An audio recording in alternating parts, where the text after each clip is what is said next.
ఐడియాలజీకి stick అయింది. Actually ఈ దేశంలో హిందూ మహాసభ సభ్యుడిగా ఉంటూ హిందుత్వ స్లోగన్ లైన్ తీసుకున్నటువంటి వ్యక్తి సావర్కర్జీ.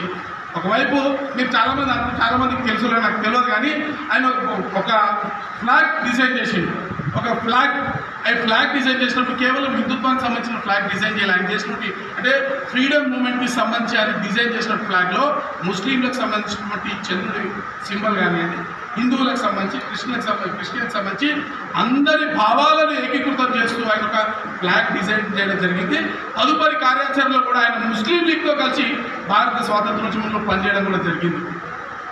అందుకే అక్కడ నేను యాక్చువల్లీ మోడెస్టీ అంటే ఈ దేశాన్ని నిలబెట్టడం కోసము అందరినీ కలుపుకోవాలి, కానీ మన ఐడియాలజీ మనకు ఉండాలనే ఉద్దేశంతో ఒక ప్రత్యేకమైనటువంటి ప్రాణాలను త్యాగం చేసి కాలాపాని లాంటి జైల్లో నరకం అనుభవించి కుటుంబాన్ని వదిలేసి ఎంతో ఉన్నత స్థాయిలో బతకాల్సినటువంటి అవకాశం